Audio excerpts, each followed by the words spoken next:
Sabel, dans les Deux-Sèvres, au milieu des 750 chèvres de race alpine, des alpines dans le Poitou, rien de paradoxal.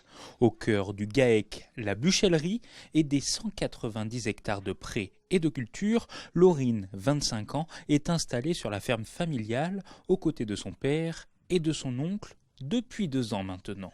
750 chèvres, ça représente un nombre, mais ça ne nous empêche pas d'être proches de nos animaux et ça n'empêche surtout pas qu'elles soient bien dans leur environnement. C'est nous, notre priorité, c'est leur bien-être, autant que le bien-être de l'éleveur, mais le bien-être animal passe en priorité. Donc on fait le maximum pour que nos chèvres soient bien et c'est le cas. Allez, venez les filles. Le bien-être animal règne au cœur de la ferme. Dès son arrivée, Laurine a fait le choix d'ouvrir l'extérieur à ses bêtes. La sortie des chèvres, c'était une chose qui me tenait à cœur, moi, de les voir, d'essayer d'améliorer leur bien-être vis-à-vis de ça, même si elles sont très bien dans le bâtiment. Pour que les bêtes ne souffrent pas de la chaleur pendant les épisodes de canicule, les chèvres s'autogèrent, le portail reste ouvert le jour comme la nuit. On leur a fait un parc pour du parcours, donc elles ont 5 mètres carrés chacune. Donc là, on est sur un parc qui fait à peu près 1000 mètres carrés. Donc elles ont libre accès à l'extérieur, on laisse le portail ouvert la journée et c'est elles après qui décident si elles rentrent ou elles sortent. Et on a fait en sorte que dans chaque parc, il y ait une bonne part d'ombre et comme ça, elles pourront, aller se mettre au frais. Et en plus, au fond, on a un petit ruisseau qui passe, qui amène de la fraîcheur. Donc on leur mettra des abreuvoirs au bout des parcs pour qu'elles puissent avoir accès à l'eau pour leur éviter de retourner dans le bâtiment si jamais elles ont soif. Un accès à l'eau qui assure la bonne santé et la vigueur des animaux. On y va les filles ? Allez, 16h30, direction la traite du soir. La deuxième de la journée, la première s'effectue à 6h30.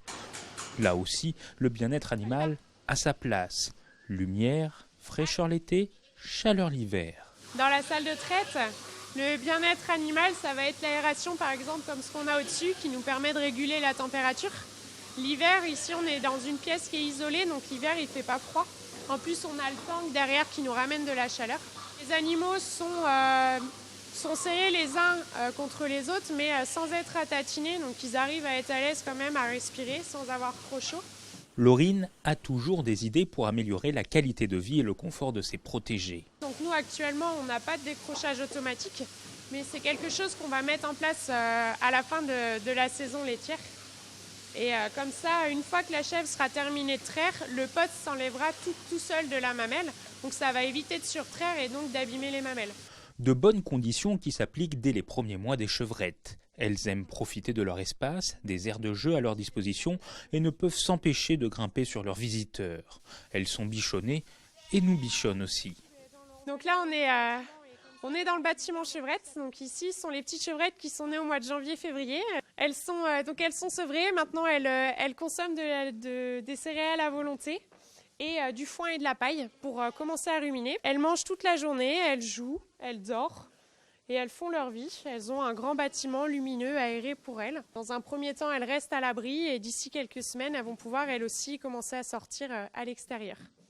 Autre point sur lequel la ferme s'applique, c'est l'alimentation des 750 chèvres, mais aussi des 50 vaches. Une alimentation de qualité produite en grande partie sur l'exploitation. Ces animaux ne manquent de rien et attendent patiemment le passage du robot avec des rations bien spécifiques. On produit une majorité des céréales que les animaux consomment. Donc pour les vaches, nous sommes 100% autonomes sur l'alimentation. Les chèvres, c'est pas notre but d'être à 100% autonome. Le but, c'est d'être au maximum là où on se sent le plus à l'aise. Et plus tard, on aimerait développer le pâturage, essayer de ramener justement la matière première à l'animal directement plutôt que par le biais du foin. Même si l'hiver, on est obligé de les rentrer en bâtiment à cause des conditions climatiques. Et là, elles mangent du foin. Mais l'été, on aimerait les mettre au pâturage derrière après pour qu'elles goûtent à l'herbe fraîche. Finalement, elle pense tout le temps à ces animaux. Laurine est passionnée depuis son plus jeune âge. Déjà petite, on disait qu'elle était l'ombre de son père. Dès toute petite, je buvais même à la louve avec elles pour goûter le lait qu'elles avaient. Et au fur et à mesure, après, j'ai goûté aussi au côté professionnel en travaillant les étés dans un premier temps sur la ferme. Et ensuite, après, en devenant salariée pour m'installer il y a 2 ans, donc avec eux. Avec son père et son oncle. Au cœur de la ferme, les bêtes se sentent bien. Si Laurine a fait le choix de rendre accessible l'extérieur à ses chèvres, c'est pour leur apporter un confort supplémentaire, mais n'allez pas croire que rester en intérieur ne leur va pas.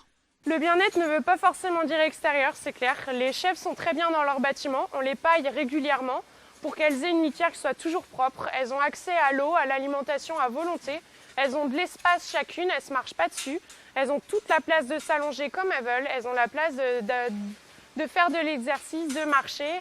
Elles peuvent même jouer. Dans certaines cases, on a mis en place des sortes d'agrès pour qu'elles expriment un peu leur comportement. Elles peuvent grimper.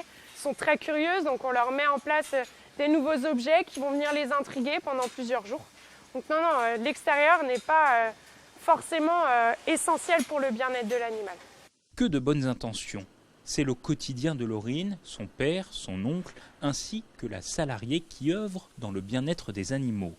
La base de leur métier d'agriculteur et d'éleveur en offrant de bonnes conditions de vie à leurs animaux.